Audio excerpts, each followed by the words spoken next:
I'm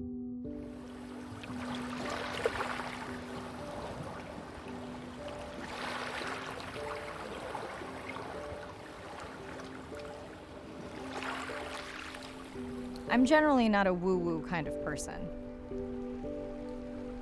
If I don't get something, I want to unpack it, get the facts. But the ocean, it's a part of me. You could say it runs in my blood. My grandmother was a freediver, an ama. She helped me feel its rhythm and understand how one breath could last a lifetime.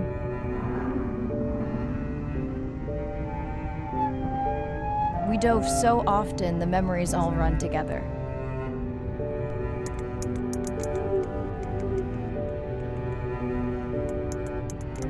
Except one. When I wished I could stay down forever.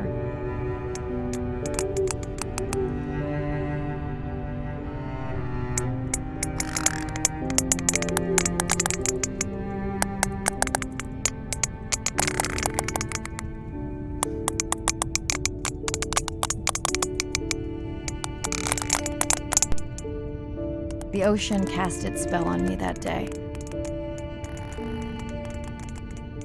And its mystery still consumes me.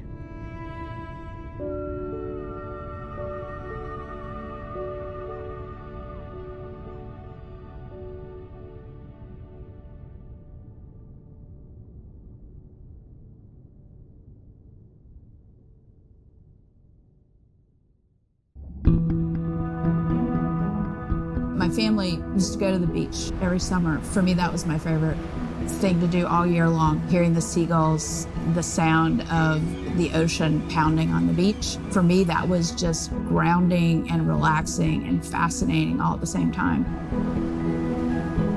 The physicality of the ocean is one of the things that, as a kid, attracted me the most. That thrill of just having that ocean energy push me along. You could just ride all day. There was no lift tickets, there was no fees to get into the ocean. When I describe to people what it's like to dive on a coral reef, they're like, oh, I never thought about that. They've never had a shark swim right beside them. Look them in the eye and give them a little fright for a second before they realize that the shark just wonders what I'm doing, just like I wonder what the shark is doing. I started free diving. So when I think of diving, I really think of free diving. Like this is what whales do, right? Take a big breath of air and they hold that oxygen inside their body. This ability to free dive down to where the scuba divers were, swim around and come back up, was just so free, nothing on, no equipment. I just love that. It made me feel like a fish. When I did my first submersible dive, I realized it wasn't just that I was meant to be out on ships. I was supposed to be in the bottom. I don't think anyone has ever measured endorphins in submarines, but I can tell you they're probably through the roof. The first time I was in a submarine, I saw that life down there and 50 new questions popped into my brain that wouldn't have come up because it was this immersive experience and I just felt it. When you're in a submarine and you're looking at these magical environments, you're overwhelmed by this sense of wonder. You're humbled by this feeling of there's so much I don't know about the world, and you're stimulated to figure out how this all works together. I'm a marine biologist. I'm someone who studies the ocean from as many angles as I can. When my kids ask me what I do for a living, I tell them that I'm an explorer. I'm an aquanaut. I dive down to the bottom of the ocean and I see things that people have never seen before. How lucky am I to be able to share this amazing habitat with the rest of the world?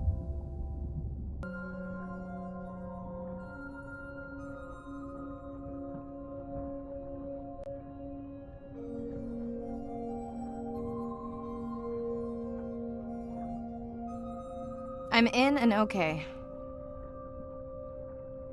Hey, Mariah, how's the new suit? Nice. A bit itchy, but I've had worse. How are you breathing? Breathing easy. This rebreather is amazing. Feels like I'm freediving. A genuine compliment. Should have caught that on the live stream. Give me a few minutes. I want it to be amazing, and I'm still getting used to this AR visor.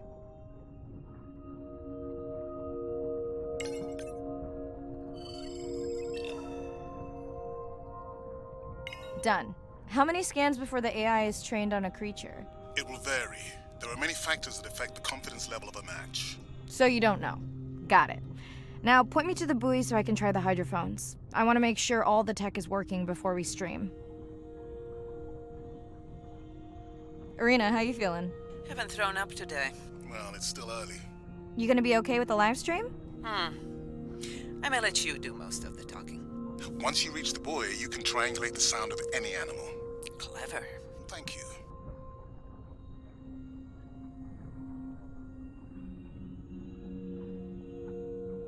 That's close enough.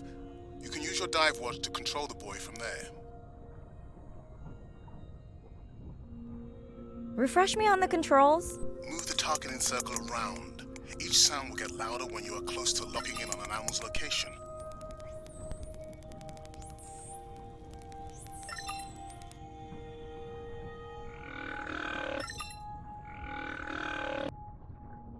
Mariah, if you're okay, I'm going to start the live stream. Let's roll. Welcome to the Ocean X live stream. I'm Dr. Mariah Soto, and I'll be your eyes and ears on this expedition. I'm joined today by two colleagues. Hello, I'm Andre. Hello, everyone. I'm Irina.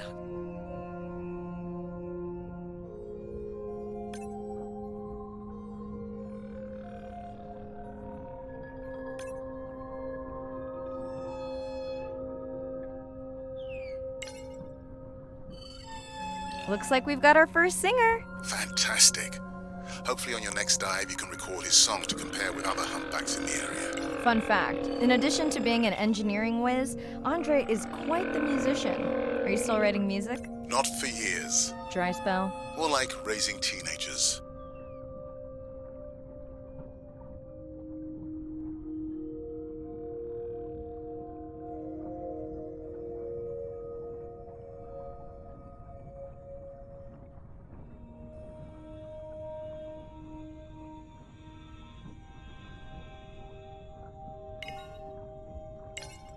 That looks to be a sperm whale. I think I saw this bull from the sub. I wonder how far he's traveled. Once we have a reliable ID on him, I'll see if anyone has tracked him before. Nice.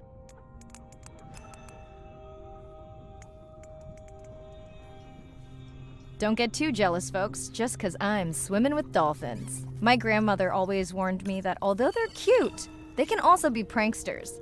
And today, also very noisy. Can your AI parse through all those sounds? Not using this scanner. But I do have a new drone design that should be better at isolating the source of the sounds.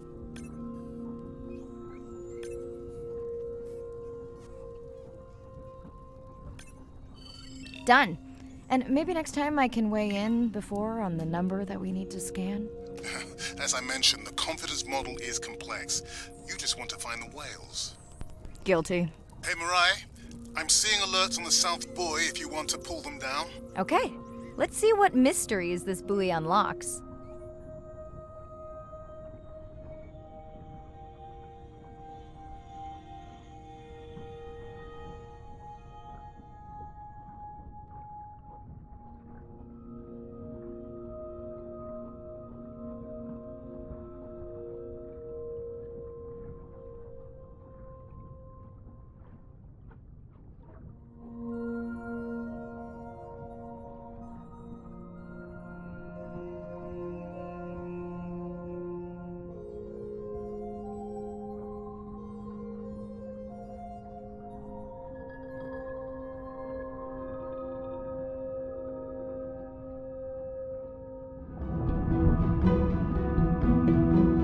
As a child, I had no idea how important the ocean is, that the great majority of life on Earth is in the sea, that the greatest diversity of life is in the sea.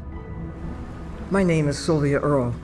I'm a scientist, an oceanographer, an ocean explorer. I've spent years at sea aboard ships and thousands of hours under the sea. I've seen things others have not. If others could see what I've witnessed, they would know how much the ocean has changed, and they would know why caring for the ocean matters to everyone, everywhere. The ocean is Earth's life support system, generating most of the oxygen in the atmosphere, capturing much of the carbon dioxide produced by human actions. The ocean is the planet's living blue heart. Every creature has a story. Every one, whether you're looking at a little crab, or a starfish, or a shark. If people stayed on the shore and never got underwater, how would we ever know that fish, that they have communities, they have faces? Their importance as fellow citizens, as cultures, as amazing creatures that we can learn from. There's a lot of water we now know elsewhere in the solar system and elsewhere in space. But to have a liquid ocean with frozen polar areas, it's taken 4.5 billion years to shape the world in a way that is favorable to humankind. It's taken us about 4.5 decades to significantly unravel systems. No ocean, no life. No ocean, no us.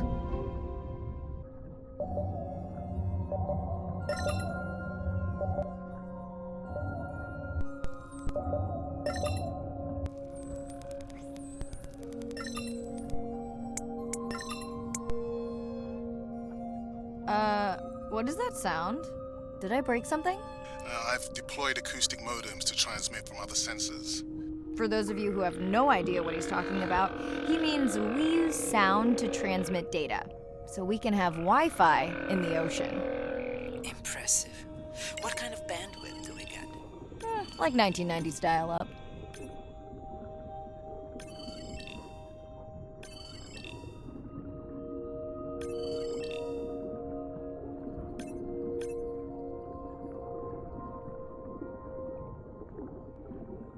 Fun alert. Looks like some young dolphins are having a play date.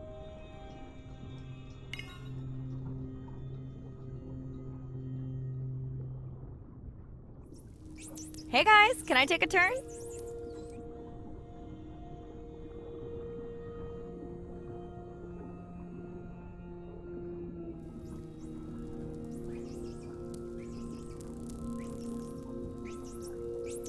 Well, you don't see that every day. At least I don't. Frankly, neither do I.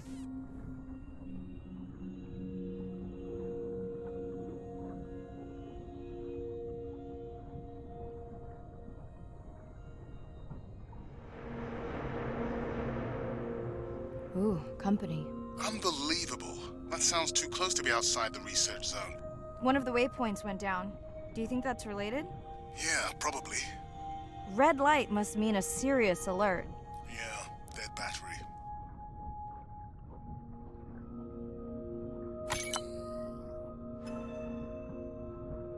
Whoa! Octopus! I think it went in that cave. I'd like to go in that cave.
The biochemical emittance triggered this whole area. Because of me. Not because of me, but because I configured the sensors to detect stress in the coral population. Okay, let's find out what's causing that stress. Mirai, please collect biosamples from any of the distressed corals. Happy to oblige. For those watching, these sensors help us understand what leads to resiliency in coral so we can help breed it into other species.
Done.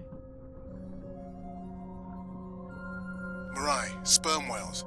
And they must be your pod because I have a tag signal that is definitely ours.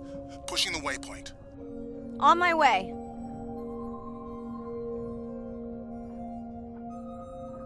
I'm hoping to reconnect with the sperm whale family, whom I have been tracking for years. I'm excited to check in on our mother-to-be.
Mirai clearly has a fondness for these creatures.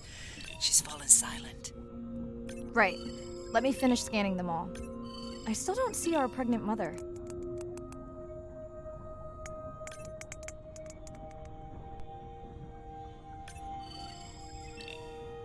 Done. Good. Everything all right? I am now. Look. Our mommy whale has delivered. Everyone say hi to her beautiful 1-ton baby girl. Is she okay? Right. Shh. She's nursing. I just wish all of you could be here for 1 second. Amazing. That is the end of our stream. Like, share, comment. Remember, we need you. All of us down here.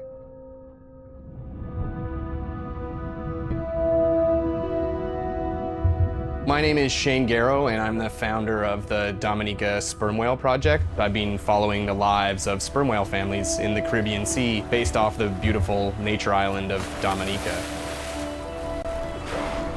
I've had the sort of greatest honor to spend thousands of hours in the company of the sperm whale families. And over the last 15 years, we've come to know 30 different families. We know about 10 of those personally.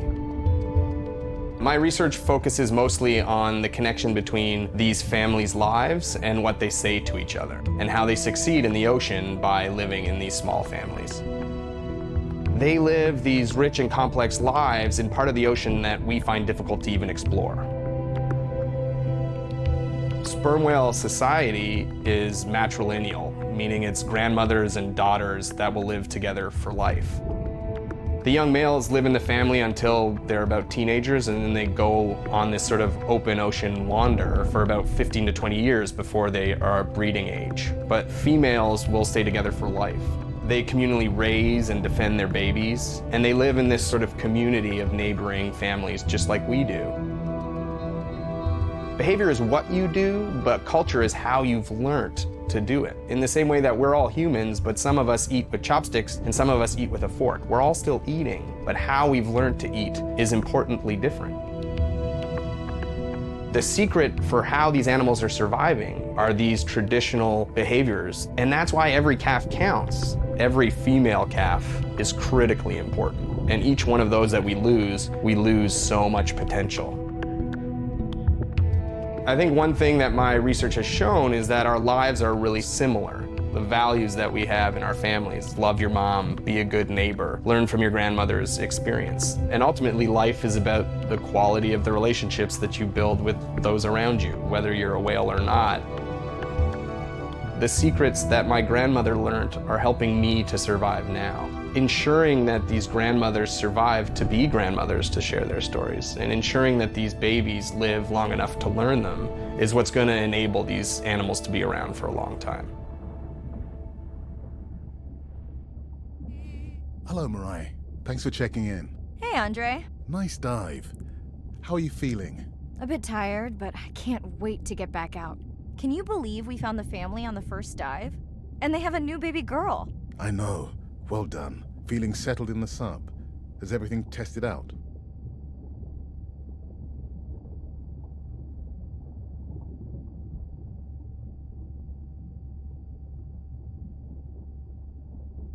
Tests? I knew I forgot something. This solo sub test makes me nervous. We're definitely fitting it out for 2 pilots next time. Are you volunteering? Well, not if you're choosing the playlist. Snob. I think Arena was enjoying my tunes quite a bit on the trip out here. No comment.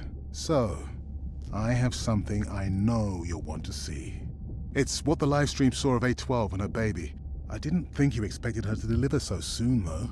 I thought she had more time given her weight, but it was hard to know for sure. What's the about? Just noting her low weight. Also wondering when you'll find the rest of her pod. Maybe they were diving. I'll find them. Hey, I was thinking we should name the baby whale Andrea. She has your kind eyes. And my bald head. No, I'm putting her in the sim as A17. Ugh, you're so sentimental. Hey, where's Arena? Probably in the head throwing up. She threw up one time. Why are you being so hard on her? I just don't like the idea of using priceless expedition time to make pharmaceutical companies richer.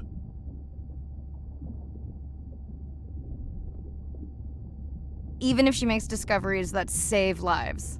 I never questioned her research credentials. Besides, you know that all of her findings here will be open to the public. Is she gonna jump on the chat? She's reading a brief about that deep-sea mining impact study. Okay, I definitely don't have time to get into that with you. I gotta call my sister. No problem. Send Ren my best. I will. Hey girl, aren't you supposed to be 20,000 leagues under the sea? I am. I'm calling from the sub. That's crazy. Hey, did you show Nana my live stream tonight? School's great, thanks for asking. Concert great too? Saw your friend's post. Bish, girls gotta take a break sometime. Hey, check this out. No way. Is that a baby whale? Mm-hmm. And her very, very proud mother. She delivered early. That's some view. You're really living the dream. Thanks. Miss you though. How's Nana? Okay, not a big deal, but I am taking Nana to get tested for a clinical trial. Some new dementia drug. Well, thank you for stepping up to help Nana. It's not a big deal.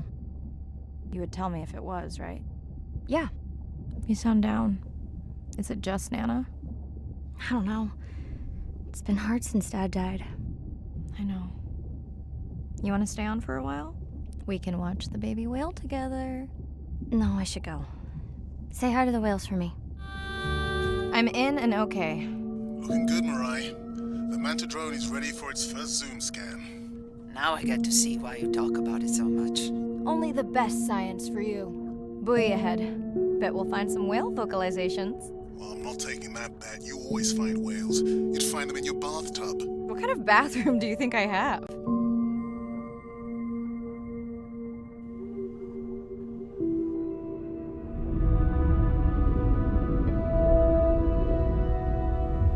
It's a big ocean. You gotta be able to see what's worth spending your time on. When I'm down there in a submarine and I'm seeing all these animals, it's always about which one of these is new, which one of these has not been seen before to science. Why did these animals come here as opposed to there, and where are they going? They're really tangible things that we can do now to start answering some of these questions, but as the technology develops, we can become more and more and more and more sophisticated. Technology is emerging on all fronts. We're using all this side-scan sonar and hydrophones to map things out. We can use these sound underwater surveillance systems to actually track whales and see them move all around the ocean. There's a new field called environmental DNA, where you just look at the sloughed off cells that are in the water to know who is there. Oh, the whale shark was just here. Can we follow it? And you sniff the trail of the whale shark's DNA. How am I going to understand a shark If I'm thinking like an old world primate, we're totally different. It took me several years to look at the eyes, to look at the hardware, to measure the light, and to build the camera so we could get all these hints into how that shark might be seeing the world. It's like a detective story.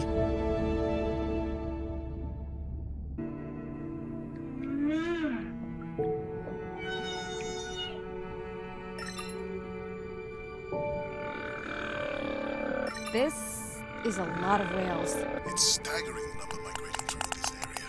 Hey, don't jinx it.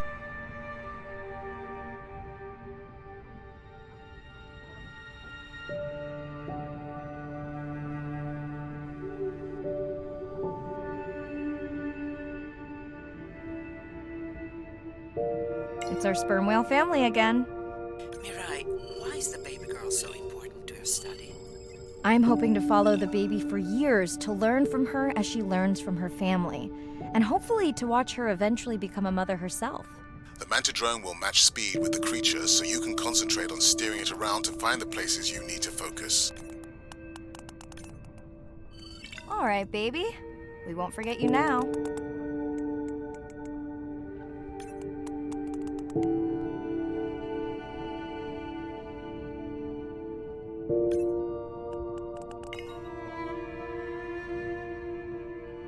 Andre, can the zoom scan tell how old the baby is? Not with any certainty. Why? Just wondering if she's old enough to hunt by herself.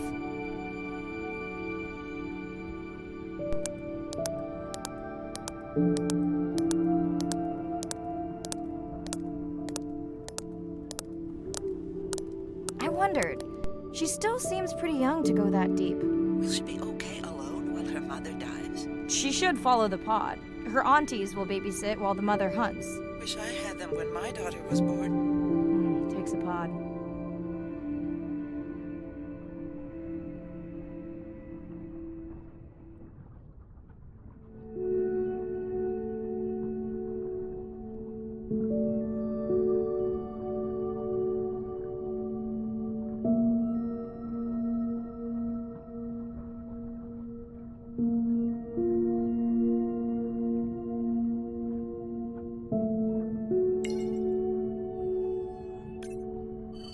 Here we are. The whale we're designating Humpback M1.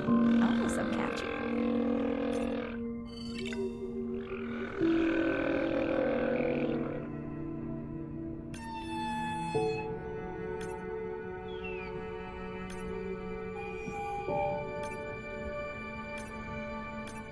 How will you know it's M1 when you see it again? Each humpback's flute is unique. So M1 it is. Andre's software is helping me understand the structure of their songs so we can try singing back. More like playing back. I'll synthesize a song that mirrors one from another region to see how these whales react. Because Andre doesn't like my singing. It's more the songs you sing, actually.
Approaching Humpback M2. Looks like he's on a date. How can you tell?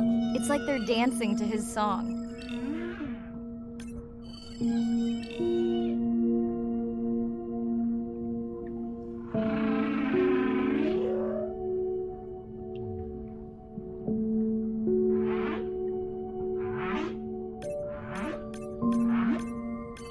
do you think, Andre? Do you think he can make it as a solo artist? Not without more original material. What? Males from the same region sing nearly identical songs with just enough variation to stand out. Yeah, just like most pop singers. Such a snob.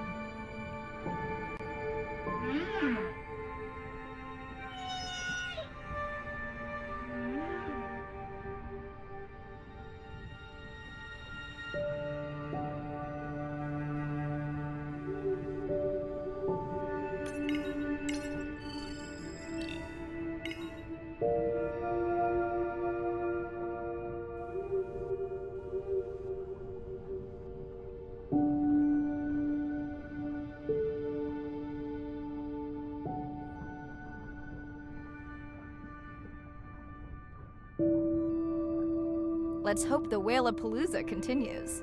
Wonder if they charge admission. Don't worry. Whatever it is, you can take it from my budget. Someone's feeling better today.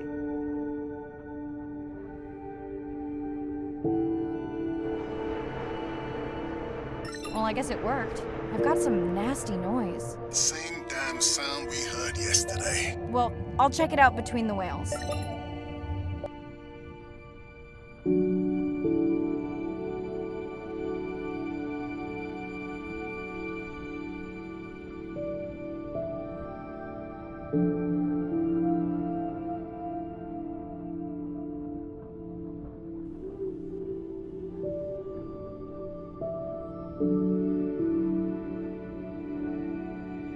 Looks like another area sensor.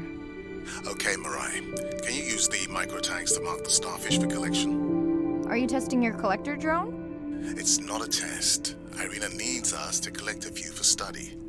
They are incredibly resilient. They can regenerate themselves from just a subset of their body. They're also invasive. Must have hitched a ride in the ballast of a ship. Irina, how many of these do you need? I'm missing the whales. Just a few.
Okay, micro tags deployed. Thanks, Mirai. That's plenty.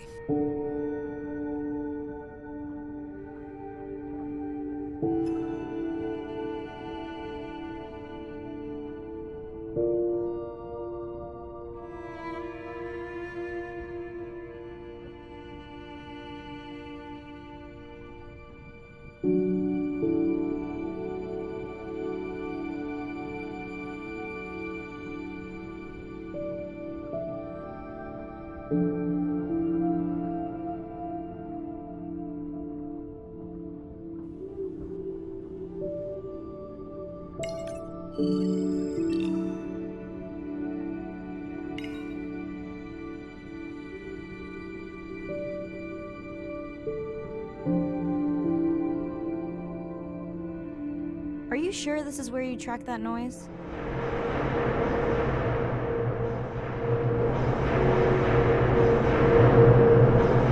I don't know, Andre. That sound is loud, but it seems pretty deep. Can't see how it could be coming from a ship. Yeah, I agree. It also keeps starting and stopping. I'll figure out another way to investigate it.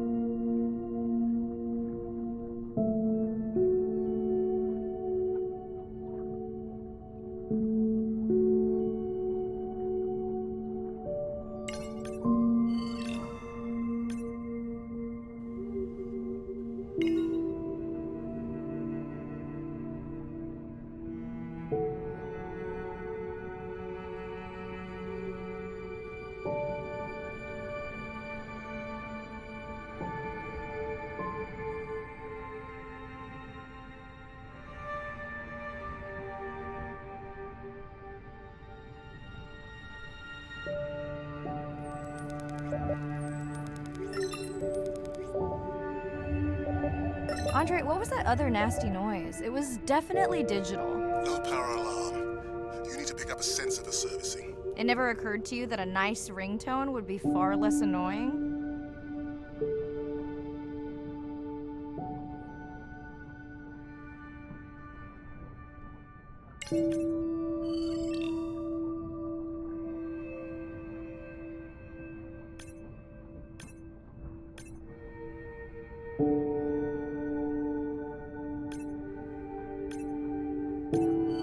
I have colleagues that are studying the antimicrobial properties of these coral.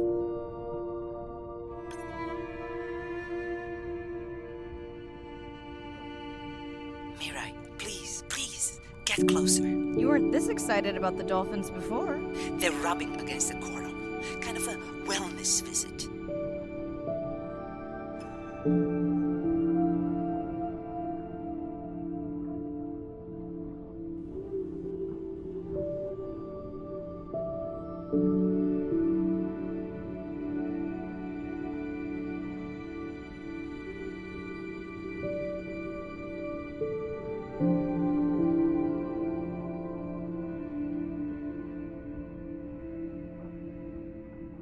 Hey Andre, those reef sharks like your ringtone.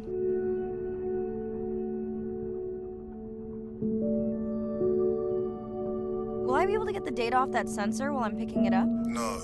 It goes to sleep when the power is low to preserve the data.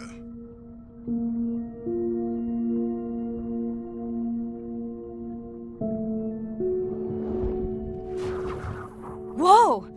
Did you see that? Shame that wasn't on the live stream. Have you seen one do that before? Never. I'm picking up a tag from the sperm whale pod. Pushing the waypoint now. On my way.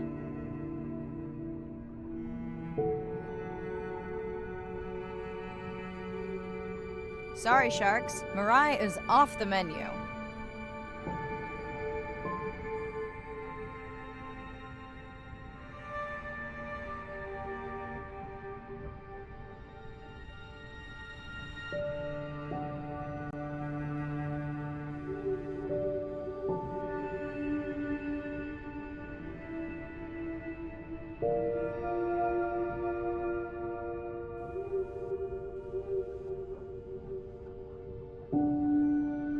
The baby's back with the rest of the pod. What's it doing? Nuzzling, probably calling for its mama.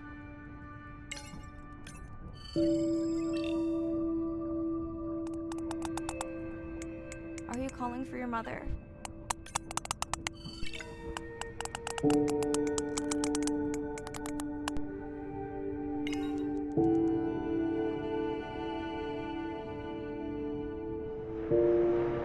You've got to be kidding me. Yeah, I hear it!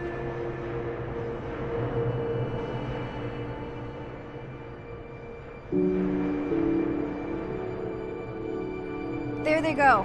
That was our shot.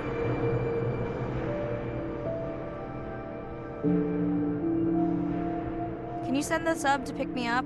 I'm done for now.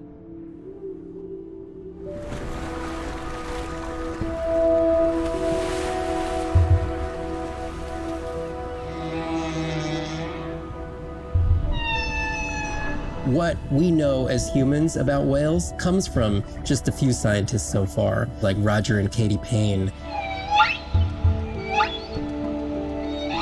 They had background in music, and by kind of mapping out the songs, noticing that if they would look at this almost like a song sheet, every 15 minutes or so there would be a repeat.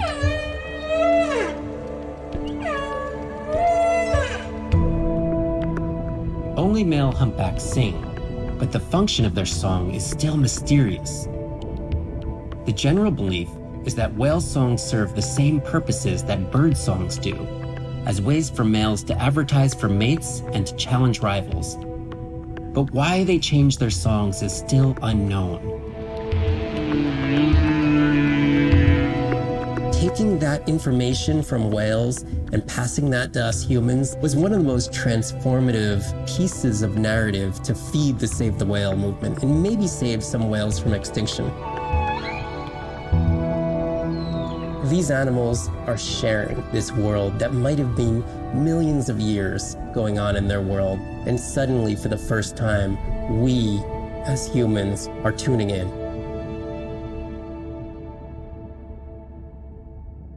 Hey, it's Ren. Leave a message at the beep. Is there actually a beep? Hey, Ren, why's your phone off? You said this was a good time to call. Ignore that. Someone was messing with my whales today. I was just hoping I could vent to you a little. Let me know if there's any update about Nana. Ooh, and we had a whale-a-palooza today. Anyway, give me a call when you can. The whales say hi back. Hey, Mirai. How are you? Doing all right. How are you feeling? Any better? A bit. I might finally be getting my sea legs. Next step, diving. One step at a time, Mirai. Okay, but I promise you, it'll change your life. Is Andre with you? No, just me. Andre is analyzing some sound files in the other lab. I think I may have upset him.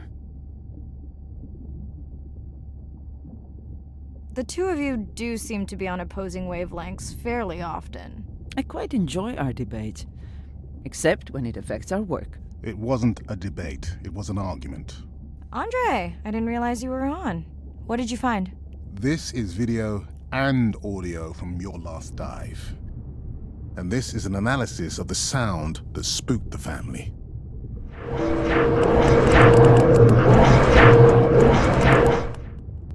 And this sound is from the Canadian marine acoustic scientist. I think the findings are pretty clear.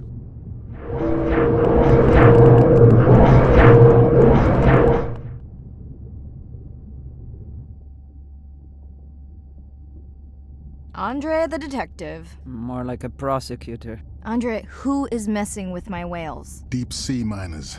Here? In the research zone? It's off limits to commercial activity. And when has that ever mattered before? We don't know that they are in the research zone. They may be just outside it. We knew they were doing an impact study nearby. What are they after? That might give us a clue. They're looking for rare minerals to make solar panels. Could the sound cause trauma to the whales? The acoustic specialist said it might push them to quieter hunting grounds, but was unlikely to cause acoustic trauma. So what's the move? We should use our mapping drone to investigate their activity.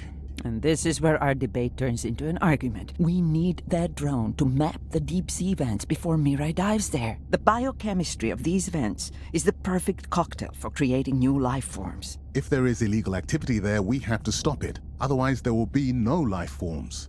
Why spend our short time here policing rather than researching? Let's be scientists. Mirai, your dive, your call.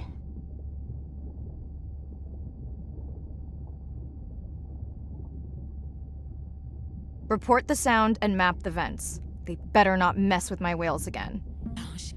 Hey, Mirai. Sorry I missed you. Misplaced my phone. Whale-a-palooza? Is that a real thing? Tell whomever annoyed you I'm coming for them. Hey, nobody messes with our whales. Does your submarine have sonar? Maybe you can find the bad guys with that. No word on Nana's thing yet.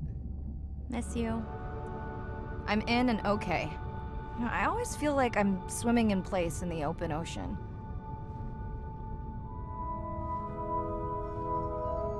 Think the Explorer drones will flag me as biodiverse?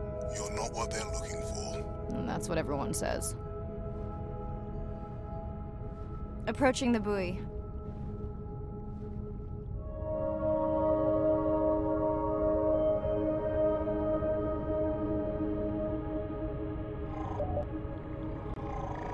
That song sounds familiar.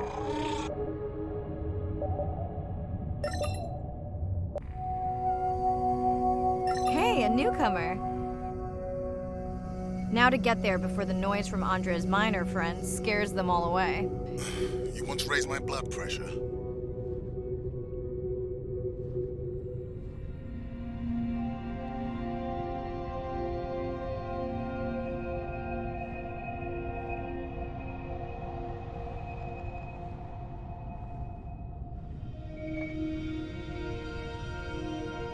Okay, group survey. New or a repeat?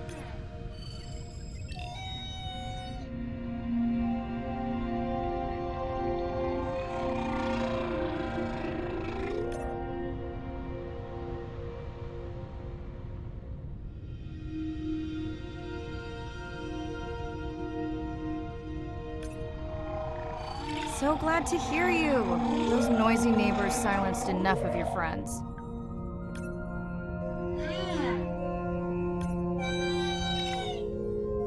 New whale! We'll designate this one M4, because why mess with a good thing? The sounds don't sound like the prior songs. These are more social sounds.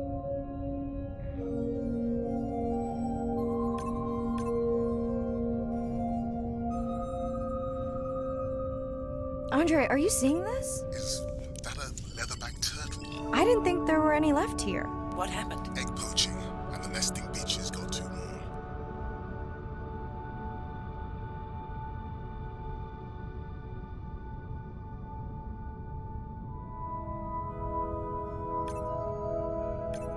Biosample acquired. Do you think your turtles are making a comeback? Well, I wish I could be optimistic. It's just as likely our turtle is taking the long route home to somewhere else.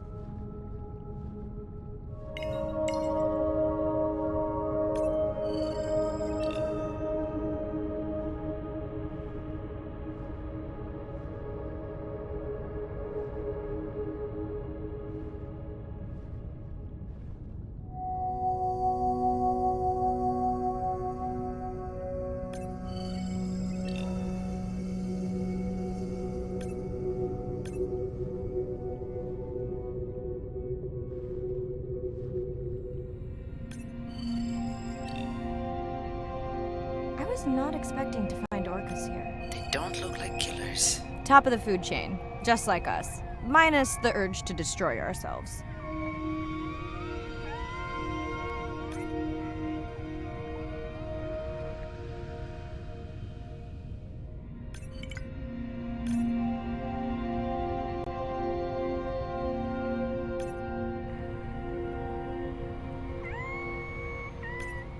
Hello to you too.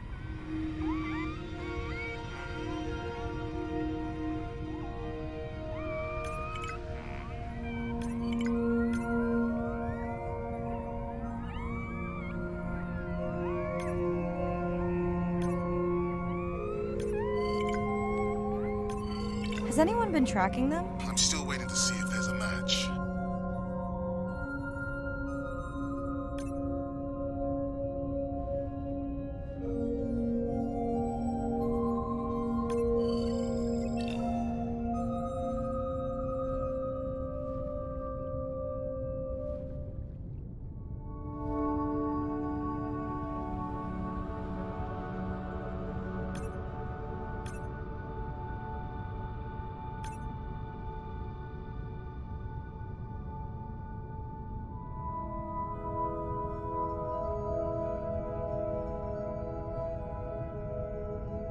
Feels like my birthday, and that buoy is my present. Hope it's better than my last birthday. Dare I ask? My sister got me jeans that were mine for about a week before they wandered off, never to be seen again. A mystery, I tell you.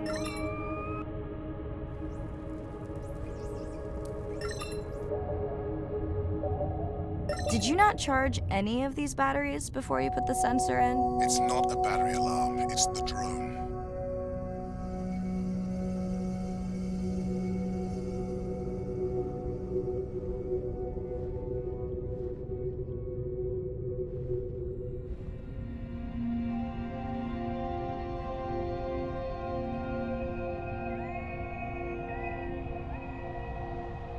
Hello! I just met your friends.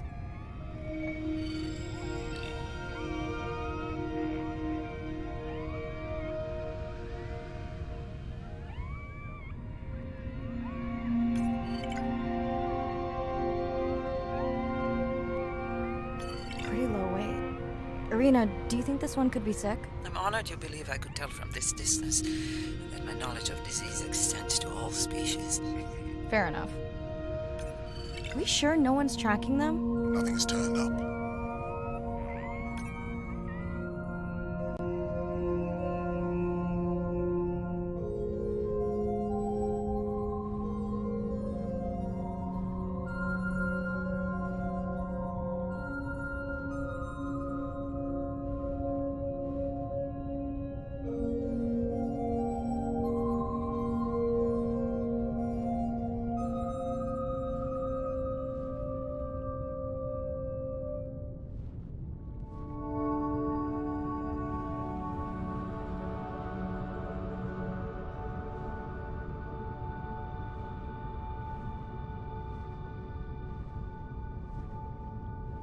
Dolphins. Always showing off. Hey, Andre, can you make your manta drone do synchronized swimming? Guess we'll see.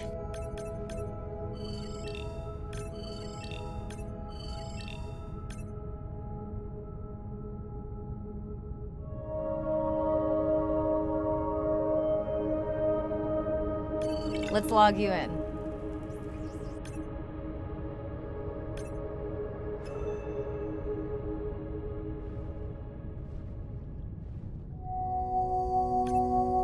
You're right. That is definitely not a dead battery. Unless we're using whale sharks as batteries now. There's already a tag on it. Then scan the tag. Sure, like that was obvious.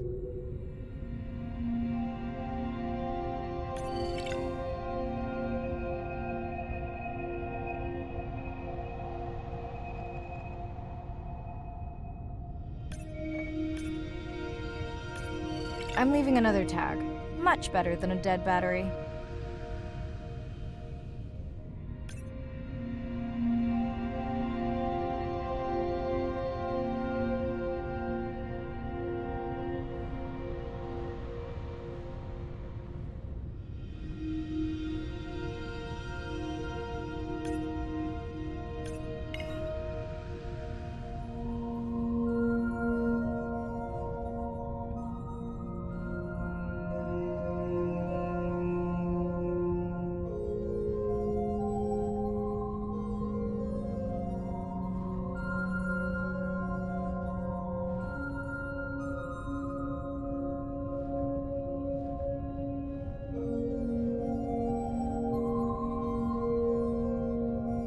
Didn't you pick this dive location because you tracked the baby's pod out here? I said they were heading in this direction.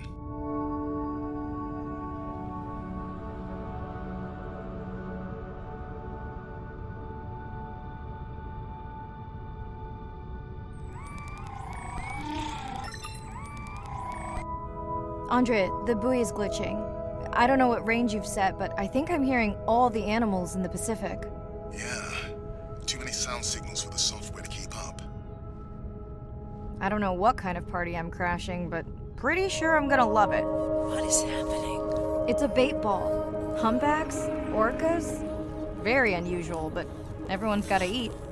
Are you safe down here? I'll try not to be mistaken for a fish.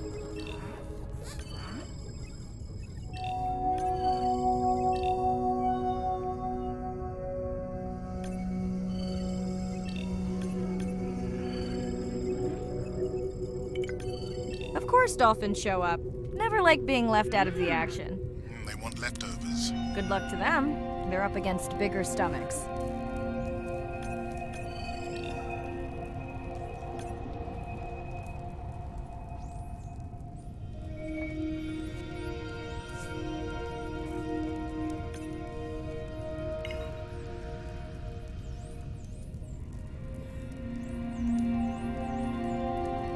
Here they are. You were right, Andre. I guess I didn't just swim across the Pacific for nothing.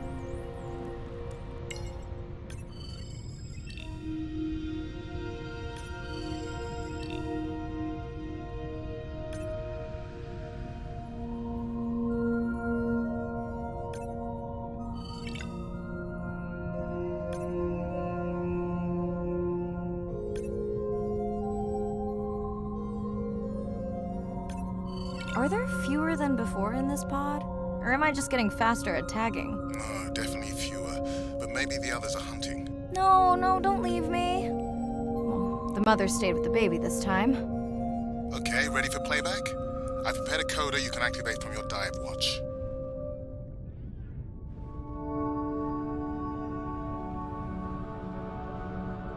Okay, first attempt to speak whale. Hopefully I won't offend her.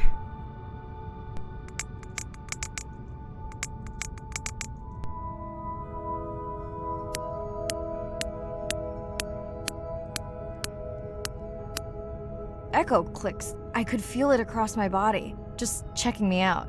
First contact. She zoom scanned you. You have no idea what that felt like. She was looking right at me. Whew, you have no idea. If people stayed on the shore, never got underwater, How would we ever know that fish like one another? When you see fish interact with other creatures, like the octopus and the grouper, who go fishing together, they communicate in ways that we don't know what they're saying, but they know what they're saying. They've been on the earth for hundreds of millions of years. They've had a long time to figure out these close relationships. Sharks actually might prey on dolphins in a natural setting, but when they are presented with a bait ball, then they work together for this common goal to feed on the fish. We had very large bait balls spread over probably half the size of a football field. We had mobula, we had dolphins, the bait was shifting everywhere, animals were coming in, moving out, just moving so quickly. So we have some orcas around the bowl and also under. So everybody works together as a team, herding the fish. Males, female, everybody is doing this, and they will eventually share the stunned fish afterwards, which is pretty amazing to see. There is no competition, so everybody's working together and everybody is sharing the prey afterwards. It really takes a long time of being in there, watching the same species of fish to figure out these really interesting things that they're doing. So I think that there's probably a lot of really interesting behaviours out there that we haven't even discovered yet. I'm afraid I have bad news. The drone we deployed to map the dormant vents, it's gone. We lost contact hours ago. Without it, Arena worries we'll have to cancel the dive to the vents altogether. I'll keep patrolling the pickup spot, but I'm not optimistic. Hey, Mirai. I assume you've heard that Andrea lost a drone. Yeah, bad break. Did we get any usable data from the drone before it went missing? Not really. We lost the signal too soon. I suspect Andrea believes it would have survived if we'd sent it to investigate the miners instead. It's crazy that we only have one mapping drone. If this were a space mission, we would probably have 100. You sound a little frustrated. Is that with Andre or the drone situation? Both. Yeah, his passion can sometimes be overwhelming. I just wish he wasn't so cold with me, just because I turned my prior research into a successful biotech business. Not every company is evil. Give him time. He'll lighten up. I know he thinks your current research is important. And impressive. It is. Actually, that's nice to know. Was that a yawn? Did you get any sleep? Not really. Between the drone and staying up to chat with my daughter, I spent most of the night staring out of my cabin window at the moon. My grandmother loved to take me freediving in the moonlight. It was magical. It's like the whole ocean glows. Sounds like a fun grandmother. She was. Is. She's alive, but suffers from dementia. Sorry to hear that. Thanks. Nana moved in with us after our mom died. I was 12, Ren was 4. Are you and your sister close? Definitely. Yeah, most of the time. I mean, it's complex right now. Where is your daughter? She's at university in the UK. What is she studying? Pre-med. But she also has a passion for music. She has been playing in the same indie band for years. What's her music like? Hard to describe. I'm sure Sophie would love for you to check it out. I'll send you her latest single. Ooh. Isn't your sister also at university? My sister, took a break for a few years. But she's back now. There's a story there. Not my business. It's just hard sometimes for me not to want to take the wheel when I see her swerving. Does she want your help? I push her to do better, but honestly, I think that just pushes her away. You sound like me talking about my daughter. Yeah, complex. People are messy. That's why I study whales. Speaking of which, I better get prepped for our next dive. Yeah. Catch you later. Yes, of course. Hi, Mirai. It must be late there. That's okay. I'm on dive time. I showed Nana the highlights from your live stream. Yeah? Did she like the whales? It's hard to know.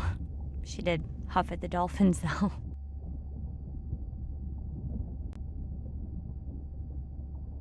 I hoped that would get a reaction. Not sure it was a good one. Are you doing okay with her? Kind of. You do this better. Did you want to talk about next semester? When you get back. It's complex.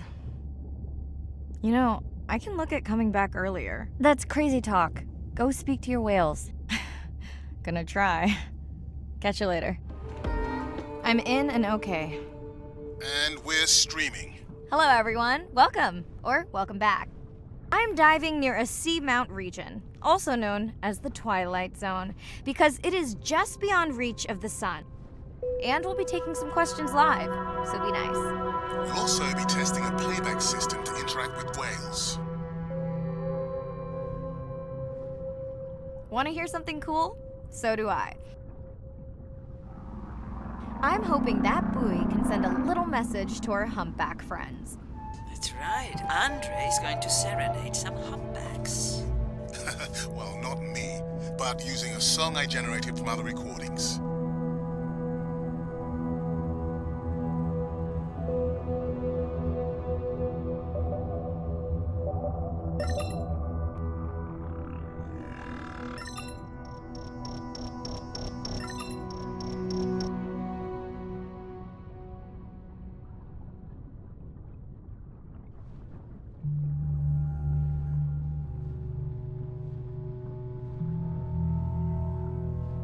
Okay, time to see if any humpbacks respond to our song. Jordan wants to know how you will know. Great question. If we have recorded him before, we'll see if the influence of our song affected his. Scientists believe whales from one region can influence the song of whales from another when they mix.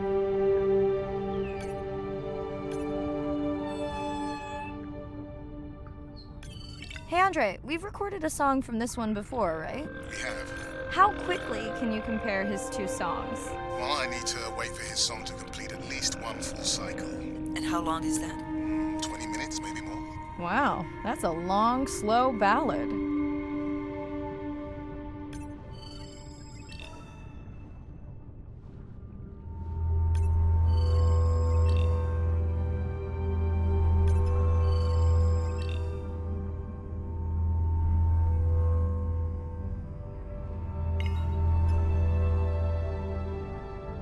Another leatherback turtle, Andre. And feasting on some moon jellies. That is odd. Is that the same one we saw before? It looks bigger, but let me zoom scan it to be sure.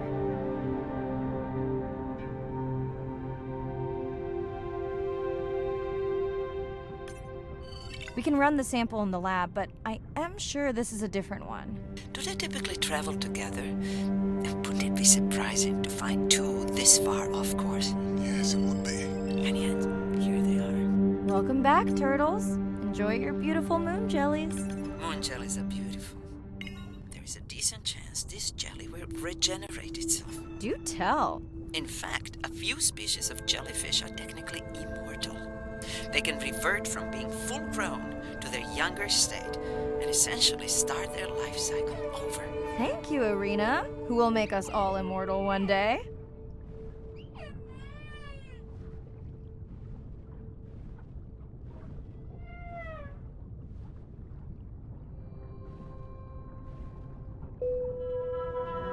Dana squid. It looks like they're hunting... Lanternfish. Well called, Irina. We'll make you a sea witch yet. I'm sorry, a what? Let's scan a few to pick up their hunting behavior. Here goes.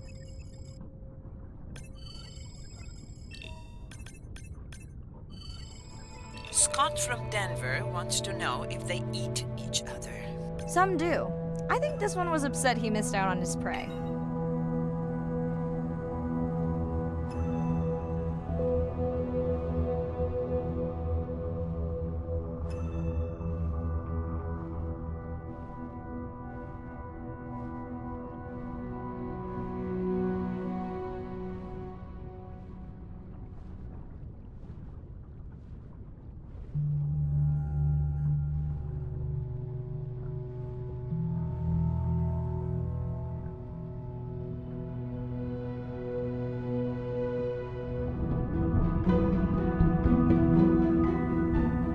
jellyfish have mechanisms of self-repair. They're constantly getting bitten by turtles and chunks getting taken away. 50% of the jellyfish population are wounded.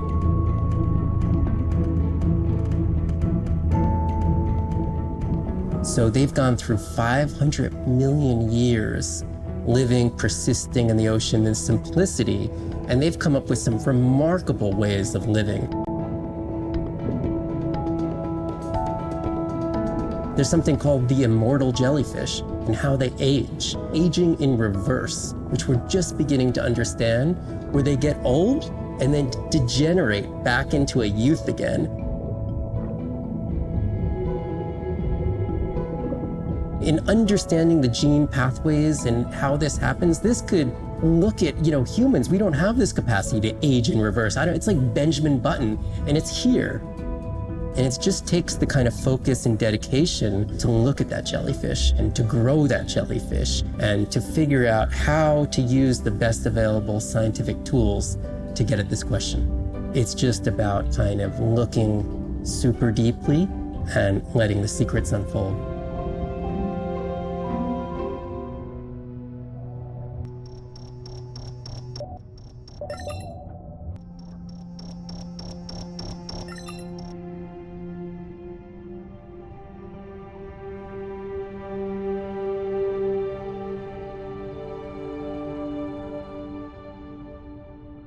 Great. I've been waiting for this. I've just activated your UV light. First of all, don't mess with my suit when I'm diving. Secondly, you spoiled my surprise.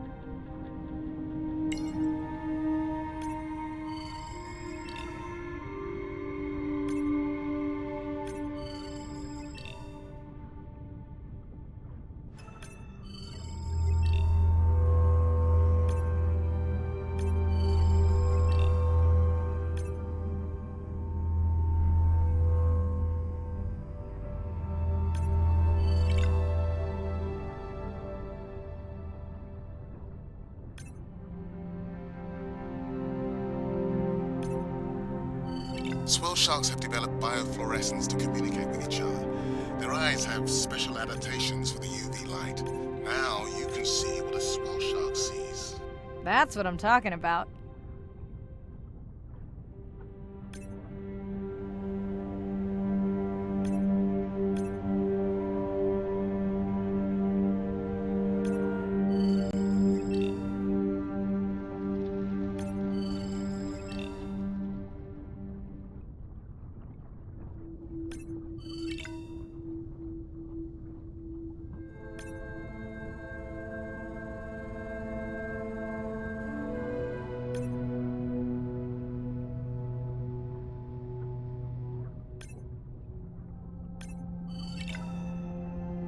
Next, you can try the black light I installed in your sub.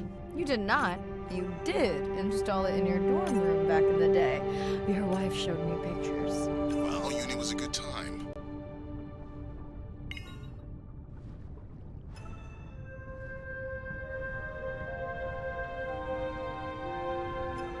What am I looking for here? Oh, one of our sperm whale tags must have fallen off. Andre, you really need better glue for these. I don't use glue.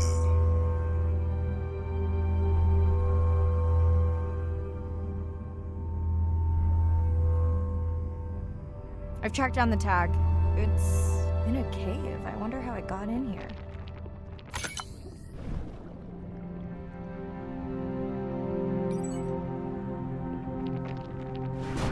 Oh! What the? Right. An octopus. Are you okay? Other than getting inked in front of a live global audience? You might want to get that off you. It will probably attract predators. Oh, wonderful.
Okay, last buoy of the dive.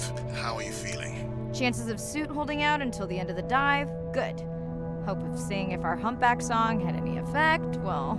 You know this, but for the viewers, science is not magic. It takes patience. I'd like to believe in a little magic.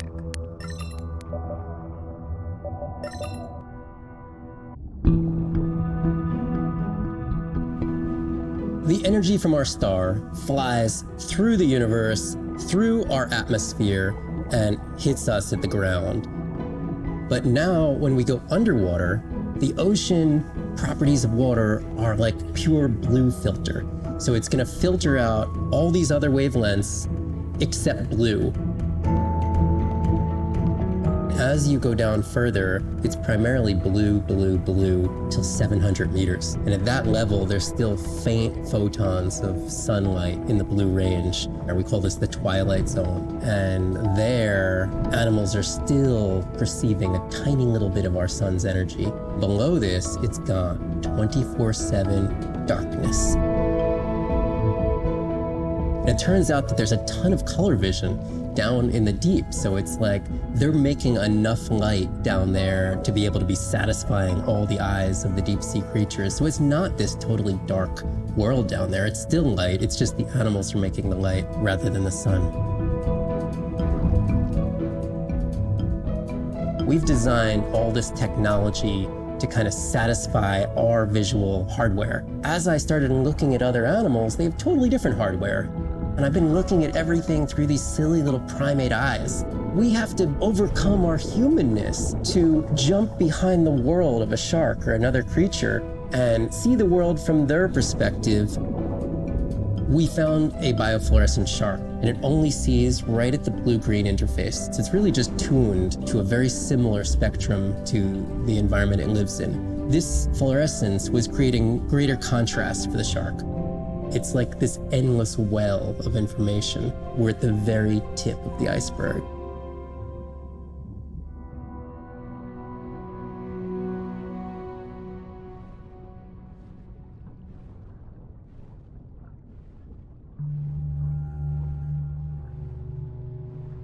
Sperm whale, I think it's... Yes, it's hunting! First time we'll be able to document it with Andre's technology.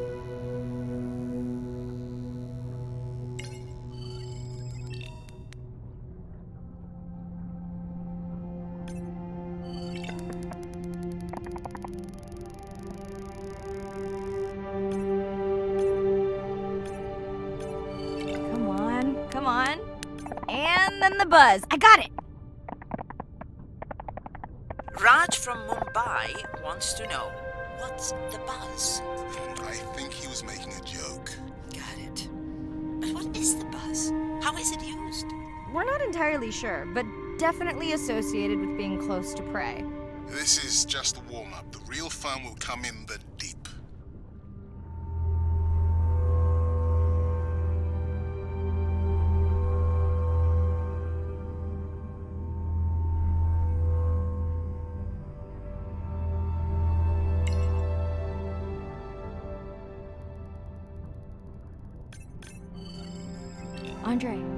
Andre. Well, there's no way these little ones are thousands of miles off course. Right, Andre? Give him a minute. Right. Let's scan a few of these to get their gender. There's a tiny tag here. Andre?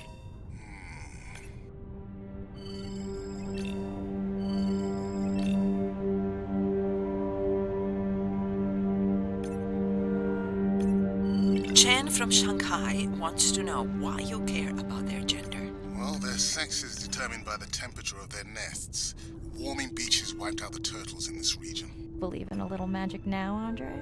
I may just start, but let me check on that tag first.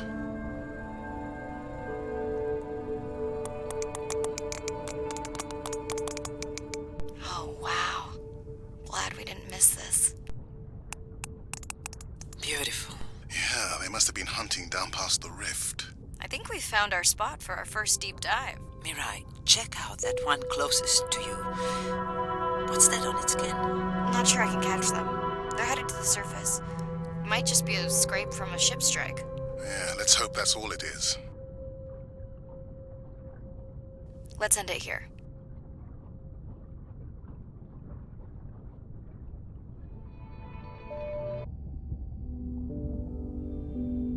I know it seems like Andre worries about everything, but I really understand where that comes from.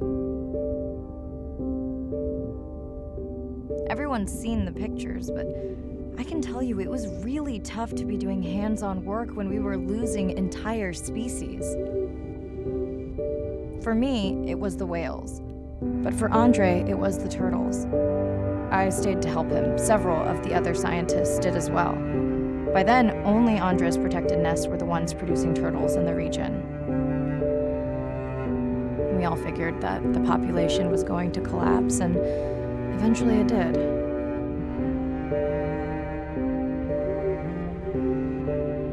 But seeing this large man spend day after day carrying tiny turtles from the nest to the water, it inspired us to stay.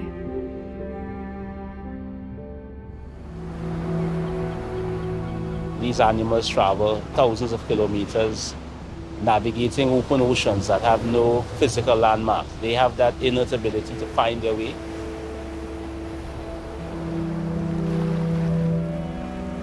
They're only sharing our beach for a short point in time, but they need protection because man has brought an ancient species to near extinction. I got involved at a time when hostilities were very real. People came with guns and machetes to poach a turtle. We would protect these animals at all costs. Because on the high tides, when the tide comes up, this area here will be flooded, right? So when the sea turtle lays her egg, the nest requires a constant temperature. And if we recognize that this nest is in a real bad spot, we choose a spot further inland on the beach that's stable, and then we would evaluate if the eggs were able to hatch because of us moving them. And in both cases, we're always right. So as the villagers began to benefit from the tourism that turtle conservation was creating, they saw that the turtle was worth more to them alive than dead. The children really love sea turtles. We educate them, but we involve them. And by so doing, we get them to a level of interest where they want to become actively involved. When we first started this conservation work, we would encounter at the height of the nesting season 30, 40 turtles. Now we encounter over 500. That's significant. Some people argue, well, that's nature. Leave them. Why protect them? But remember, humans have to intervene sometimes to help nature keep existing.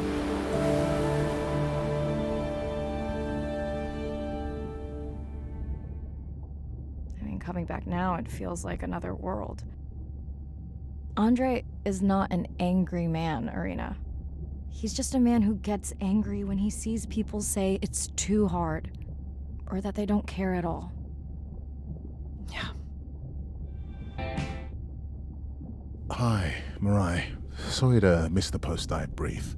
I've been listening to our humpback recordings for hours and got myself in a kind of funk. Actually, I started listening to the humpbacks and then switched to Miles Davis. Anyway, I don't see any clear sign that our playback influenced any of the other whales yet, but I just know we're on the right track. I'm sorry to be in such a mood. Don't know what to make of those turtles or what's going on with our sperm whale family. Right. Catch you in a bit. I'm in and okay. You sure I can't talk you into another test dive at this depth before we stream?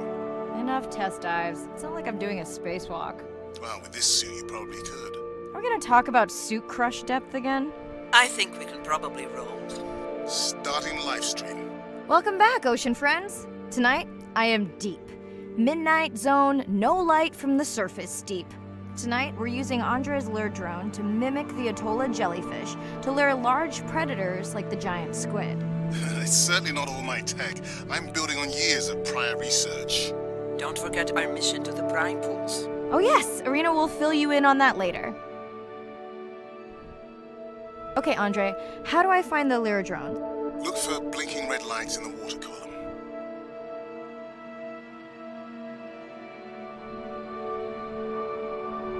No need to get too close. You can activate the lure from there. Andre, have you done this before?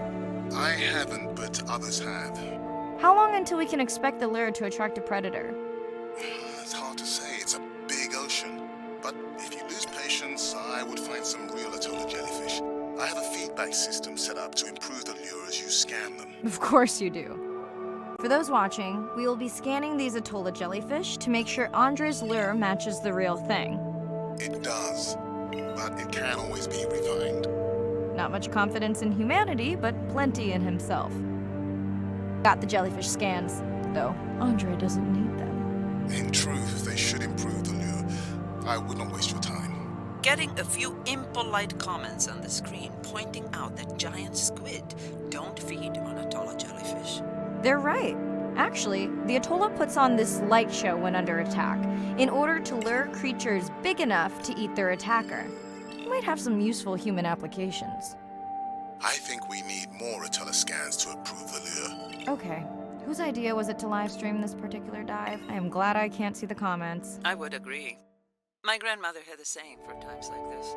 I'm not going to try my grandmother's accent on a live stream, but loosely translated, it means if you get bored waiting for a giant squid, you can always go to a brine pool. That's a pretty specific saying.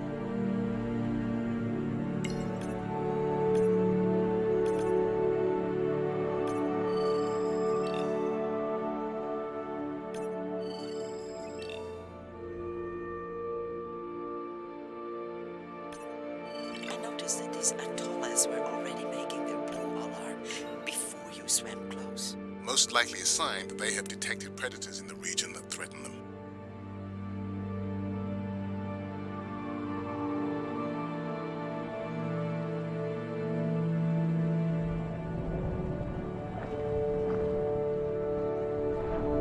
That gave me a chill.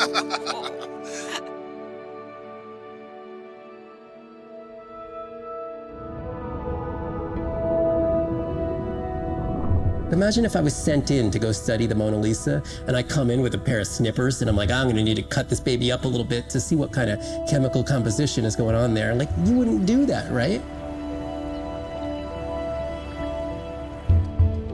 We don't have to kill these animals. We don't have to kill to understand. If we could do a single cell, that means we don't need to kill 20,000 animals to be able to really understand that one. We could do our work much more non-invasively. So we are working this year on a new project to deploy tags on orcas. We need to learn more about the diet and how they use the habitat. So by deploying those tags, we get the information we need. It is the least invasive method, it is suction cups. So it is not a scratch on the whale afterwards, which is something we really like. In the deep sea, we use these like robotic claws from the oil and gas industry that gets you the sample, but this is so archaic. So we've been designing something called squishy robot fingers, which are ways to be gentle when we study the deep sea.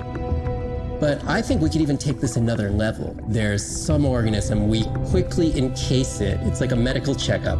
We give it a swab to get its genome. We image it from all directions. We open it up, the animal goes away, and we have more information than we've ever had before. These animals are Mona Lisas. Our perception of them should change. We should be more delicate.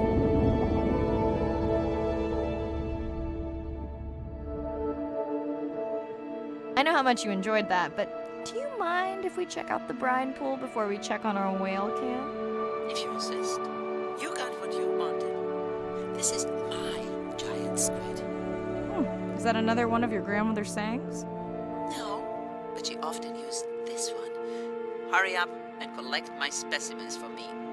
What an expressive language. It's no giant squid, but I promise you, you won't have to wait to find it.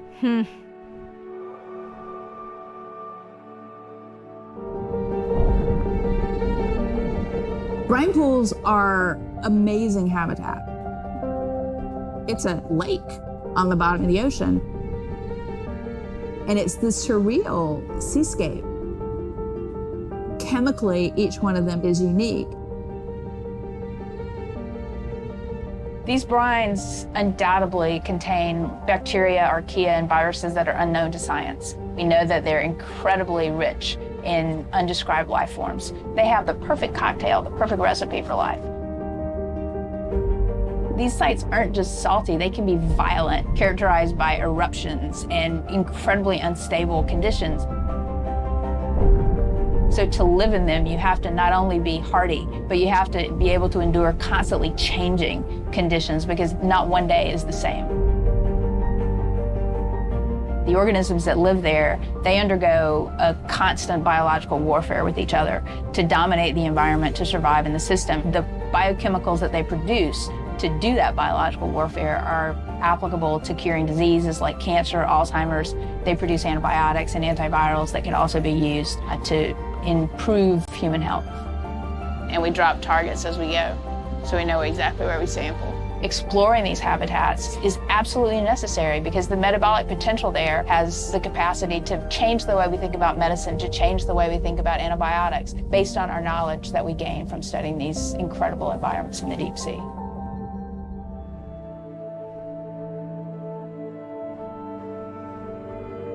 At long last, welcome to the brine pool.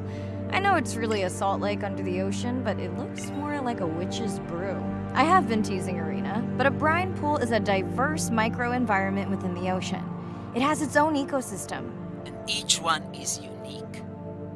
So that means the microbiology is unique and could hold groundbreaking solutions to human problems.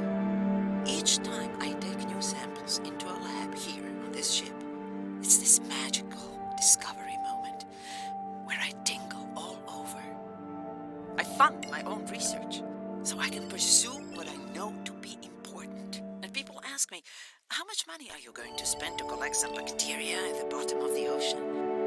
If these bacteria hold the cure for a disease that relieves even just a small amount of human suffering, how do you put a price on that? That is some giant squid.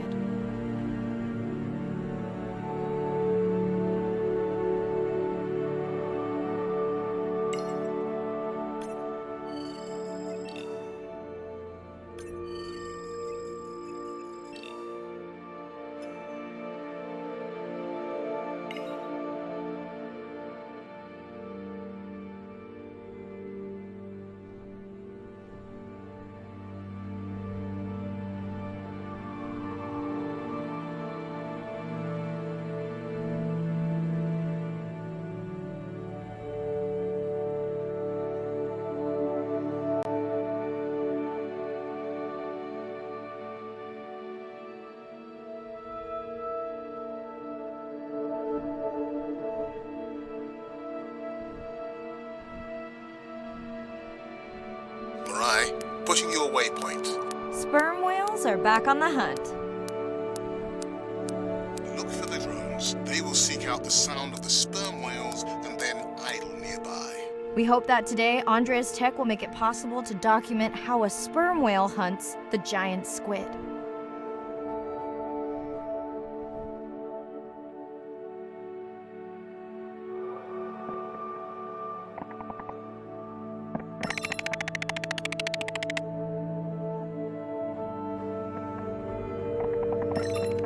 Let's go tag some sperm whales so we can eavesdrop on their hunting. One of our viewers wants to know if there is a problem with the link, since the waypoints keep appearing and disappearing. No problem.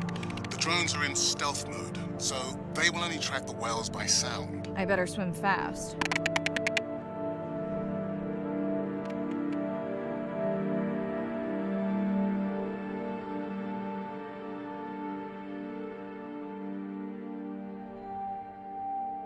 We'll keep good watch over you.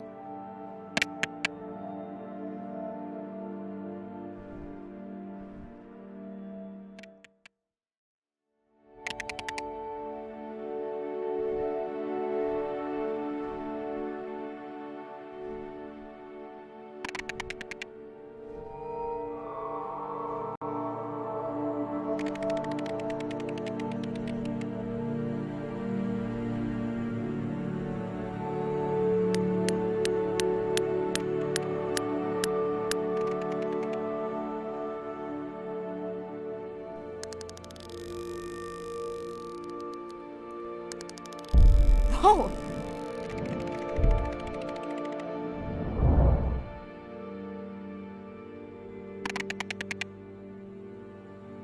What just happened? I think the squid knocked the camera right off. I had that camera feed in full screen on my visor, and for a second I thought it was lights out for me. Sounds like a good time for the sub to pick you up. Live stream out.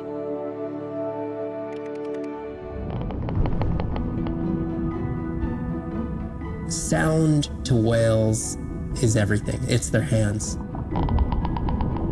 These are animals with the biggest brain on Earth and the most powerful sonic apparatus.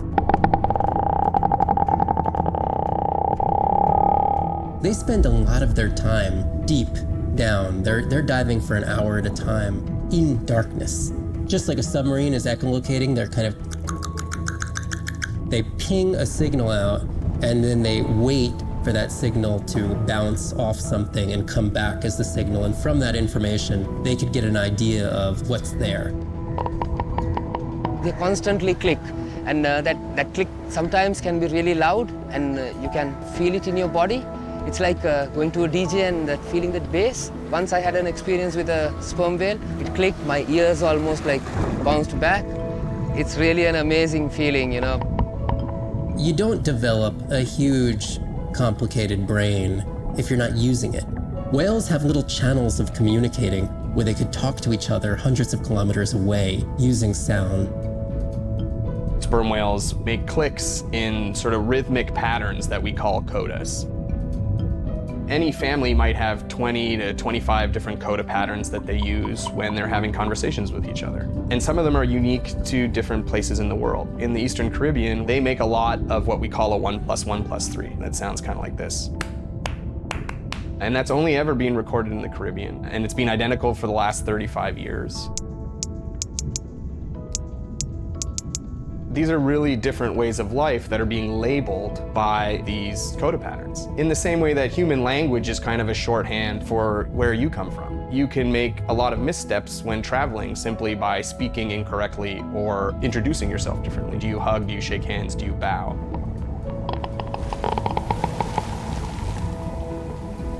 And a growing concern has to do with the noise that we're putting into the ocean. Everything we do impacts everything they're doing. The sound is causing high levels of stress in animals like this. No one wants to live at a rock concert. You can imagine trying to have your home inside an arena while some metal band is playing. And that's increasingly what the ocean feels like.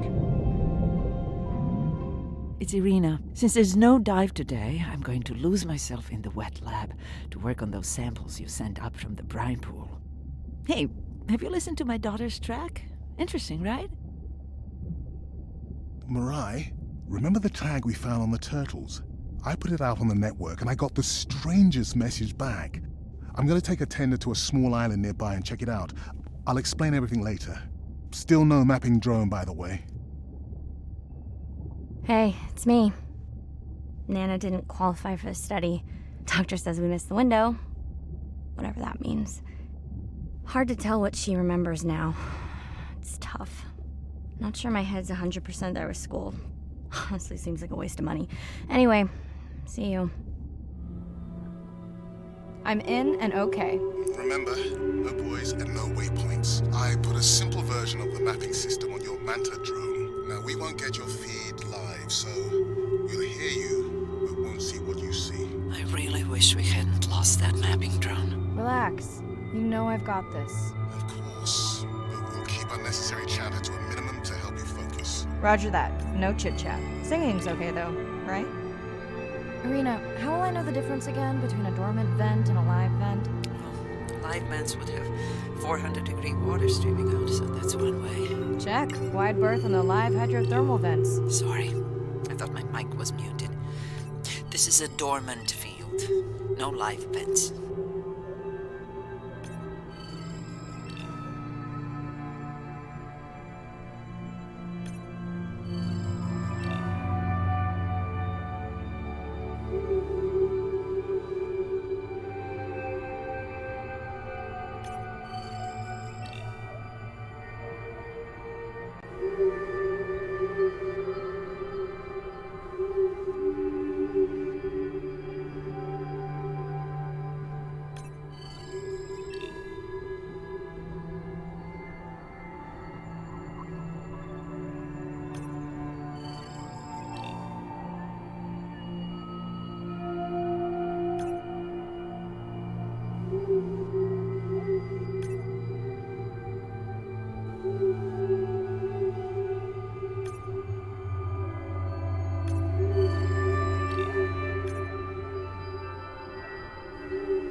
Neither of you are gonna believe this. I think I found the mapping drone. Really? No way. Can you scan it to make sure? Scan confirms. If the drone could make it all the way here, why would it die while it was mapping? I really wish I knew. Maybe at some point we can borrow equipment to do a proper salvage operation and find out.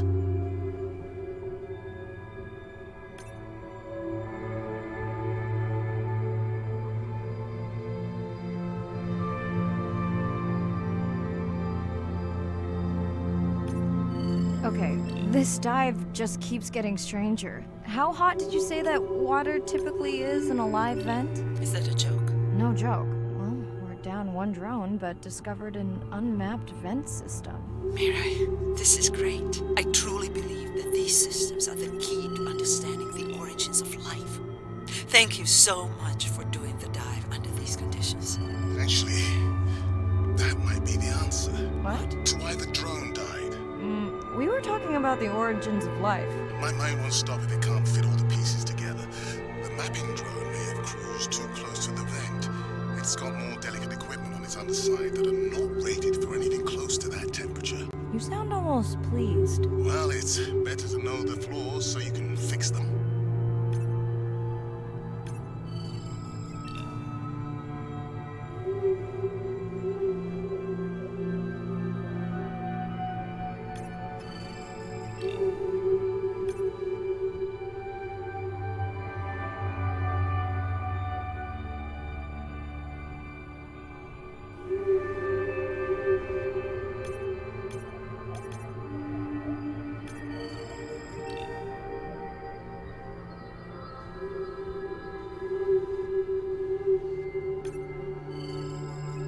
Giving me the silent treatment, but I think I just discovered a new species of octopus. Not sure I can confirm that with just one scan. Sorry, didn't copy that.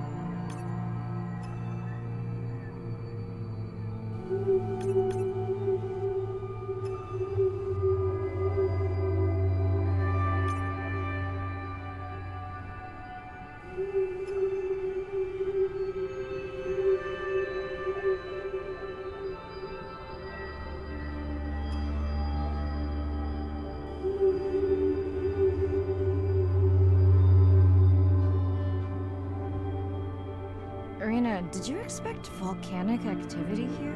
Describe, please. Red, glowing. Need more? Mirai, I would give that a very wide berth. Like maybe from your sub.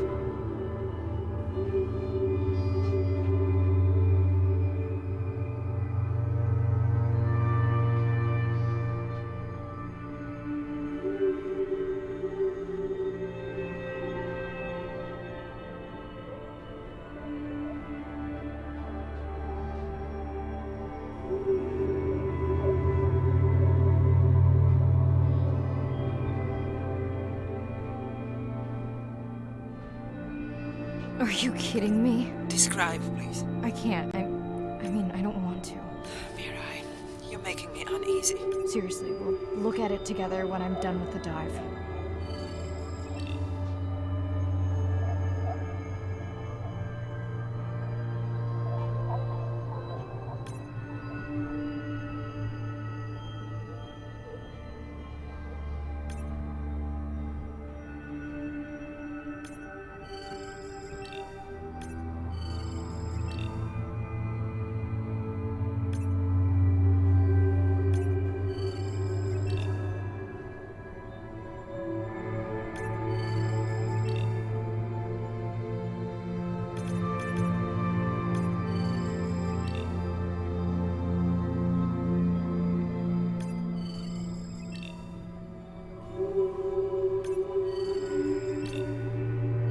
Oh no! What happened to you? Were you sick? Are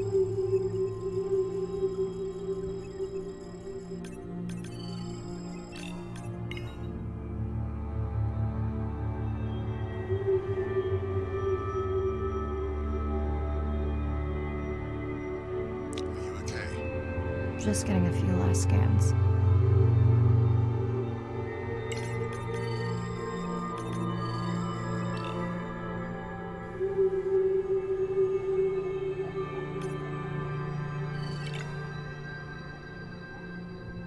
And saying goodbye to a friend.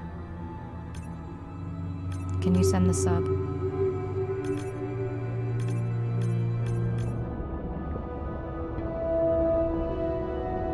Hydrothermal vents are located on the seabed, often in deep water, but sometimes in shallower water. And they form in areas where new oceanic crust is being formed.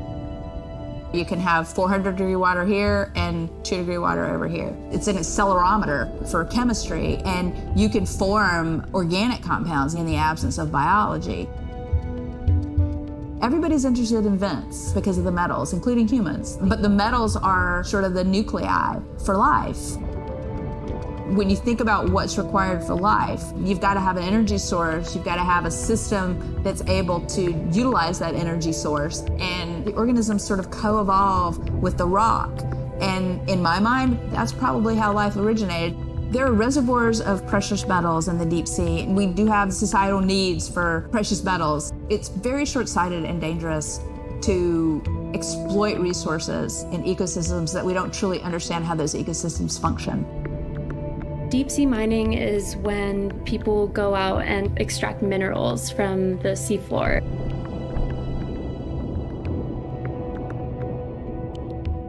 People do this because a lot of the minerals that we have on land are actually being depleted, like copper and zinc, so we're looking to the ocean to get those minerals.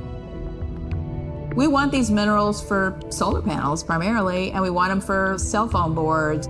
It's necessary to advance society and get us off fossil fuels. We simply have no idea about the environmental consequences of a lot of these actions that we're taking in the deep sea. We have tended to go for the quick benefit and we'll deal with the consequences later. Well, I think that has caught up with us. We don't know enough right now to effectively, selectively mine the deep sea without catastrophic consequences. The science has always lagged behind the industrialization. I would like for once to see the science ahead of the industrialization and have the science define the limits of the industrialization. We watched the video log from your dive. I'm truly heartsick. I'm furious.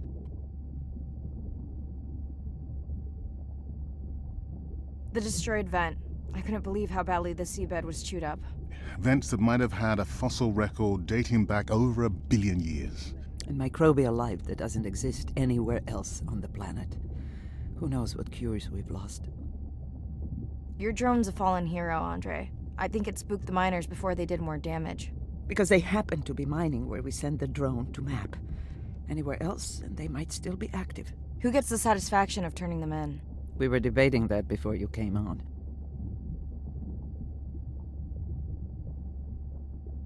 We should jointly report. It'll be stronger. Agreed. Agreed. Now tell us about the whale fall. Could you ID the whale? The whale fall was definitely from the baby's family. The tail fluke was intact enough to scan it. But you are sure it wasn't the mother? It wasn't the mother. The ID matched another whale we know from her family.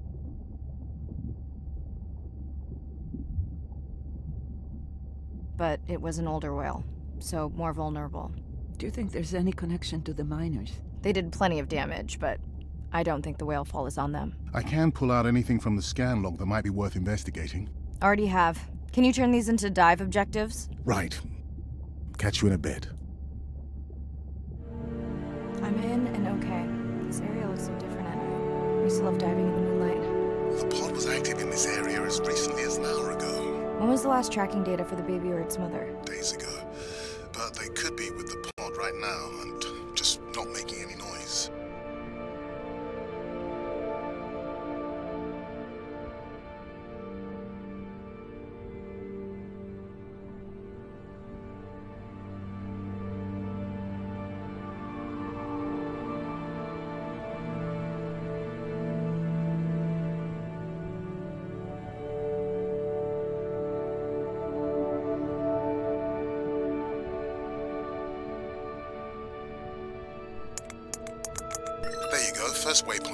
They'll load automatically from here on in. I have the Explorer drones patrolling to get as many eyes and ears looking for the pod as possible.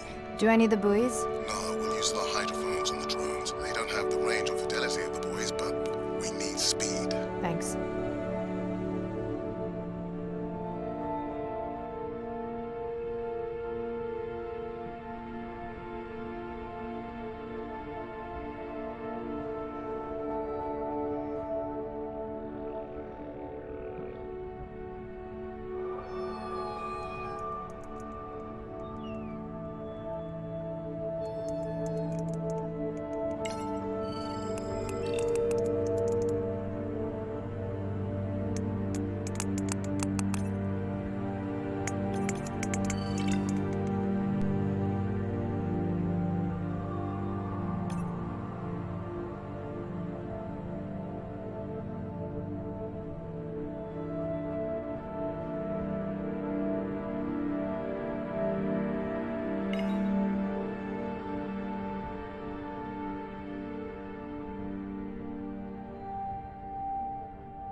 Have you decided whether or not you want another dive back at the brine pool? With everything going on, I really hadn't had the chance to look at the schedule, but I would always say yes to that. Right.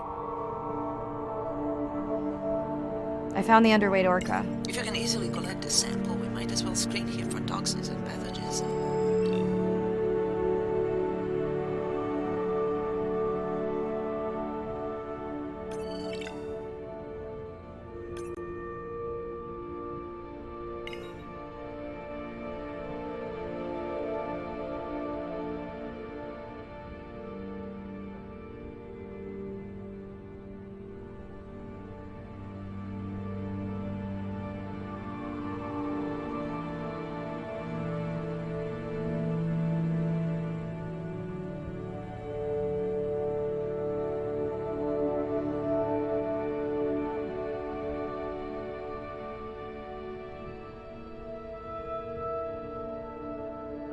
I don't remember having dolphins in the dive objectives. I added them because of their role in the disease that hit the dolphin population a few years back.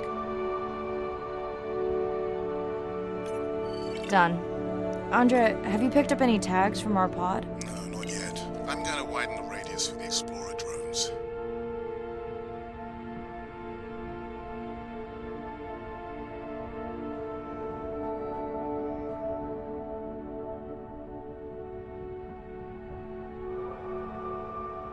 I'm near the waypoint and can hear a humpback singing, but I don't see it. I think I'm losing it. It's gotta be close. I feel like it's singing right in my ear. Try a scan visor. That's totally weird.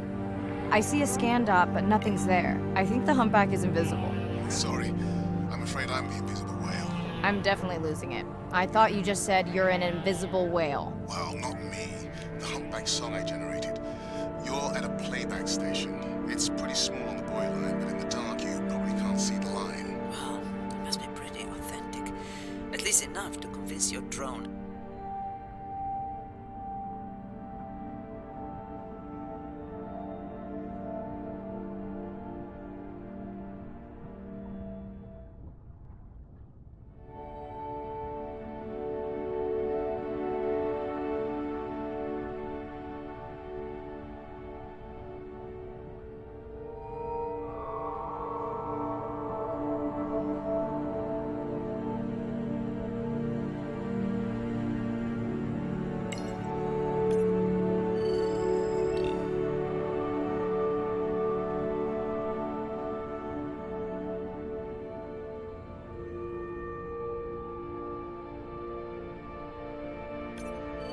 Okay, Mariah, you're on. The drone on the outer patrol just picked up several sperm whales on visual. Thanks. No sound alerts at all. They're being awfully quiet.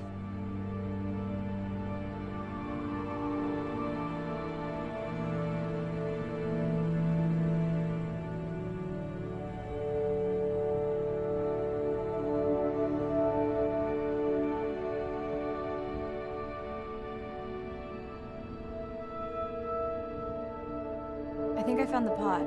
Yes, that is them. I don't see the baby, but it's a little dark.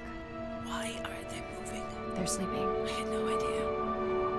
They look alien, but beautiful. If you don't mind, I'm just gonna mute my comm while I get the samples. I don't think they can hear us through your visor. I think she is the one that is needing some quiet. Thanks, Serena. Catch you at the sub. Mariah out.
I study things that are beyond their wildest imaginations, and that I see things that are brand new to science and to people and to humanity every day. I'm at home in these kinds of environments. It's funny, I'm more comfortable here than I probably am on the outside. It wasn't just that I was meant to be out on ships. I was supposed to be in the bottom. I was supposed to be in the deep water. I was supposed to be doing those things that nobody had ever done before. It completes who I am. Being a deep sea scientist, it does require sacrifice. I mean, we're away from our families for weeks on end, sometimes months on end. It's a constant struggle because you miss parts of your kid's life. My oldest daughter was about to turn 3 when the oil spill happened in 2010. I was at sea a lot. So between 27 months and 36 months, I was gone probably more than I was there. When I came home after a 5-week stint in the Gulf, she came running up to me in the airport. She had transitioned from a toddler to a little girl, and the little girl was gone, and there was this other person there, and you don't ever get that back. It was a decision. I was just like, okay, I'm gonna miss transformations, I'm gonna miss really important things. Is it worth it? I had talked to her class about the ocean, and one of her friends said something to her, and she responded, you know, my mommy, she's the ocean doctor. The ocean is sick, and she's trying to make it better. She couldn't even say important, she's like, it's really important. But she understands that it's an important job. Every time before I leave, I say, my most important job on this planet is being your mother. But this is part of me too. Hello, Mirai. It's me. I don't see a sample from either the baby or the mother. Andre said you were going back out to look for them. I know you are still deciding, but I told him you're thinking about leaving the expedition early. As soon as I have results, I'll let you know. Mirai, I think I have a location for the mother and baby. They were spotted just outside the research zone by those teenagers I was telling you about. Now, I don't have much data, but the report doesn't sound positive. I'll let Irina know as well. Hello?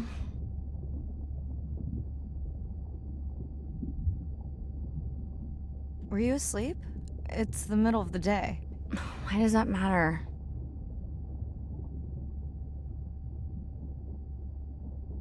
Did you say school wasn't working out? Yeah, I'll figure it out. Listen, I'm exhausted. I'll catch you later, okay? Bren, please don't hang up. Bren? Okay. I'm in. Mirai, are you sure you want to do this dive? I'm okay. And you're sure you want to record in our streaming format? Yes. Ready? Recording now. Tonight we're recording from the open ocean in the Western Pacific. For those of you who are returning, we're trying to get an updated status on the mother and baby sperm whale that we've been following on our stream. We're recording tonight's stream because we have reports that the mother whale is distressed, and we don't want to surprise viewers if these reports are true.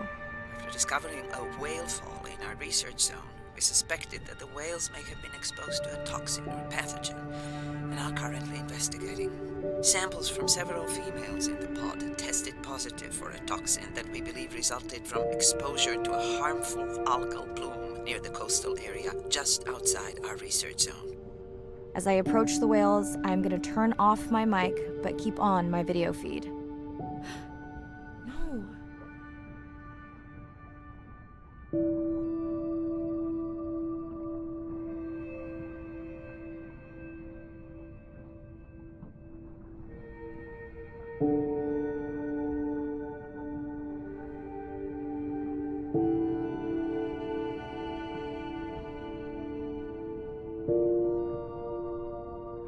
The whales that we tested showed low level of this toxin, so we do not believe they will suffer from long-term effects.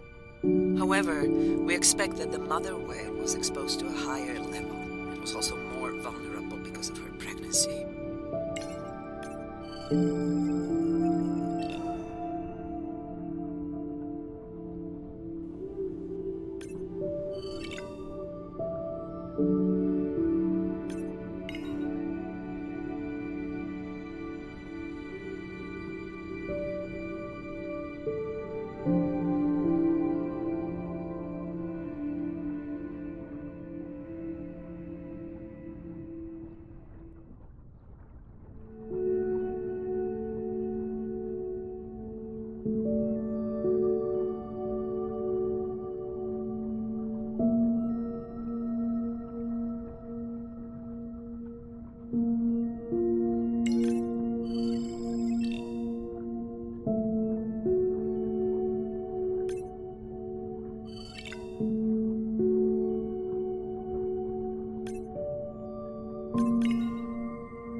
Stay close to your aunties.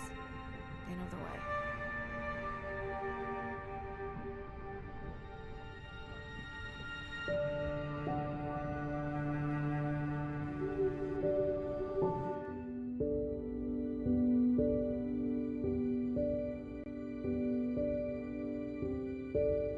As far as we know, those were the only 2 whales affected by the bloom.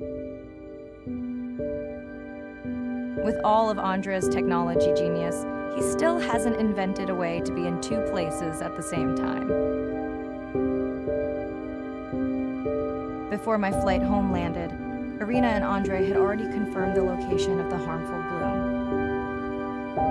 I stayed close to home with Nana until she passed the next year. Ren moved in with me to save money while she finished school, which was great. Mostly. It was Ren's idea to keep the live stream going remotely using one of Andre's drones. But it was my fabulous idea to have Ren join the stream to choose the questions from the audience. She is definitely a hit. I can't lie. It's great to be diving again. While I was away, the baby became an auntie.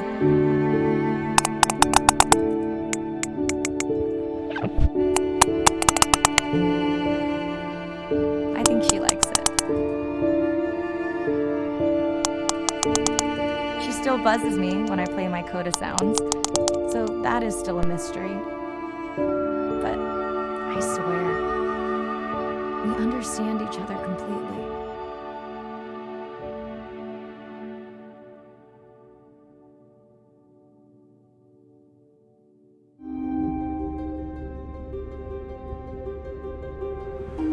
We're burdened from a time when we thought the ocean was too big to fail. You can't take anything for granted. Even though the ocean is so big, it is sensitive. The oceans are the kidneys of the earth. They recycle material and filter it out. Most people don't know that. They're not aware. They see the ocean as a sewer that they can dump anything into, and it's out of sight, out of mind. Nothing is out of sight, out of mind on this planet. Everything is connected. We are absolutely in this mix of biogeochemistry, and our role so far has been consumptive and destructive. If we are to continue to have a planet that works, we have to heal the harm we've caused. What's the worst case scenario if we deny that the climate is changing, but actually it is, and we do nothing? Then billions of people's lives will be directly affected just by sea level rise alone, let alone the other effects of climate change. So it's not about who's right, it's about the consequences of being wrong in the decision that we make right now. Educating everybody from school children, fishermen, tourists, if we can manage to do that, we have a very good future and we can gain a lot from the ocean. If we could establish the foundation for interspecies communication, we can make first contact. And that's where I hope the future goes. Because what we really want is curious, conscientious, and a self-correcting population. You changing can affect all the people around you. To walk instead of drive, to buy a hybrid, to ride a bicycle, to not use single-use plastic. Imagine if everybody did that. The effect would be tremendous. We do have the power of choice about what we eat, what we wear, how we travel, all of the things that we do in an everyday way, times 7 billion, will make all the difference in the world. We must protect the ocean as if our lives depend on it, because they do. So Nadir, hatch secure, life support running, and we are ready for the water. Oh, here she is. Look at the length of that thing. He is wider than the sub. Is long. No one has dived to 1,000 meters in Antarctica. My depth, 1,000 meters on bottom, over. As a scientist, I could tell you we discover something new every time we go out. That's been my drive, to discover things, to uncover mysteries that we can then solve. We're on a new frontier of ocean exploration that will bring out the explorer in all of us.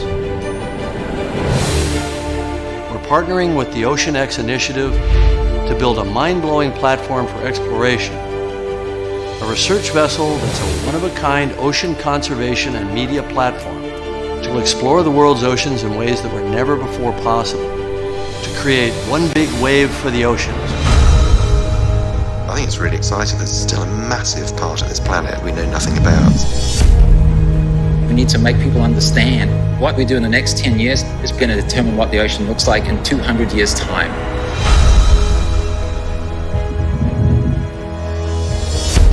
Audiences glued to Blue Planet 2 have been starkly reminded of the problems of plastics pollution. 50 years ago, Jacques Cousteau and the Calypso managed to capture our imagination. Somehow we lost that moment. We have to get back that personal connection to the sea. The greatest era of exploration is still ahead of us. Exploring the ocean can help provide a piece to the big puzzle.